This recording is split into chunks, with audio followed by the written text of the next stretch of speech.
Welcome to an explainer that really gets to the absolute core of who we are. Today, we're unpacking a profoundly moving source text, one that looks at our mothers, our voices, and this kind of invisible weight our words carry. It's a deep reflection on what is arguably the most foundational relationship most of us will ever have. It asks us to pause and consider how all the noise, all the stress of our daily lives actually impacts the very person who first gave us the ability to speak. Okay, let's dive into this. The text gives us this simple premise, but man, it carries some massive emotional weight. It says, softness of tone in front of a mother is the greatest obedience. It's such a simple sentence, right? Yet it holds so much power. I want you to think about the last time you spoke to your mom after a really long, exhausting day. Maybe you were a little hangry, maybe the traffic was an absolute nightmare coming home, and your patience was just totally shot. Were you a little short with her? Was your tone clipped?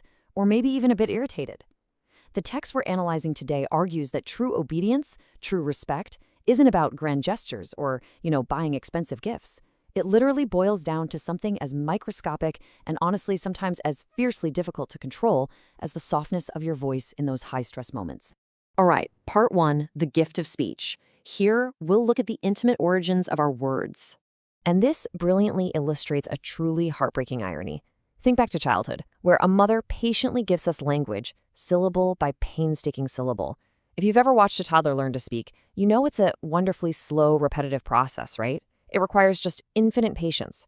A mother sits there modeling sounds, repeating basic words hundreds of times, celebrating every single broken vowel.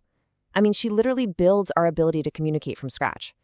Yet in adulthood, we foolishly take that exact same tool and weaponize it to hurt her heart.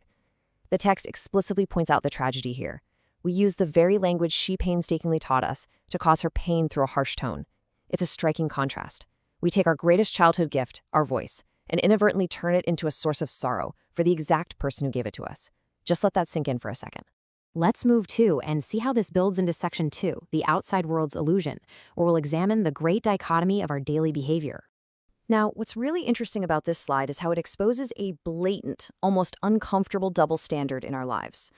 Look at how we act out in the world. We are remarkably charming. We offer infinite patience and excellent manners to colleagues, clients, or, even the barista who completely messed up our coffee order. We all have that polite, slightly higher-pitched customer service voice we use for strangers, right? We smile, we moderate our tone, we totally bite our tongues. But the second we cross the threshold of our own home, we drop the polite facade. We adopt this harsh, dismissive, or impatient tone with our closest family member. The source text shines a super bright light on this exact hypocrisy.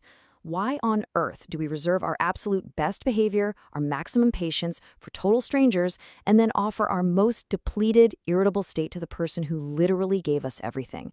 Basically, we give the world our polished performance, and our mothers get the exhausted, unfiltered leftovers. Which brings us to part 3, the true measure of success. Let's look at finding blessings through humility and softness. Here, the text completely redefines true obedience as displaying absolute softness and gentleness in the tone of your voice when speaking to your mother. It's not about moving mountains. It's actually not about grand financial gestures or, buying her a fancy house. It is intensely focused on the subtle, everyday micro interactions we have. And think about why this highly specific detail matters so much for your relationships. A harsh tone communicates a lack of respect. It signals an underlying irritation at her very presence. It silently says, "You're a burden to me right now." But a soft tone? Well, a soft tone communicates safety, love, and immense gratitude. It's an active, daily choice to honor her through the simple, conscious act of moderating your vocal cords, even when you are just dead tired. So the crucial point is that we've kind of entirely misunderstood success. We so often think of success purely in external terms. A massive promotion, a surging bank balance, or getting the respect and admiration of our peers in that outside world we just talked about. We chase these external validations exhaustively. But the text explicitly states that speaking with humility and softness to your mother is the actual foundation of true success and blessing. It completely flips the script. True success is an internal, domestic virtue. If you're deeply respected at work, if you are commanding boardrooms and closing major deals, but your mother flinches at the sharpness of your voice when you walk through the door, well, you have missed the mark entirely. Real success begins quietly, right at home. It's about remaining grounded and humble with the people who raised you. And this brings us to the culmination of our source text, which is just a breathtaking promise. Keep your tone soft, and your life will be beautifully adorned. I absolutely love that phrasing. The source material basically guarantees that peace in your home and showing deep respect for your mother will echo out and transform the quality of your entire existence. It conveys this profound idea that your life will be sorted out, improved, and infinitely blessed simply by mastering how you speak to her. When you bring humility to your closest relationships, the friction in your life naturally begins to smooth out. It's just a beautiful reminder that our highest blessings are directly tied to our softest moments. As we wrap up this explainer, I want to leave you with this final, incredibly vital question. Are you using the very words your mother gave you to destroy your own blessings? I want you to take a slow, deliberate moment and really let that echo in your mind.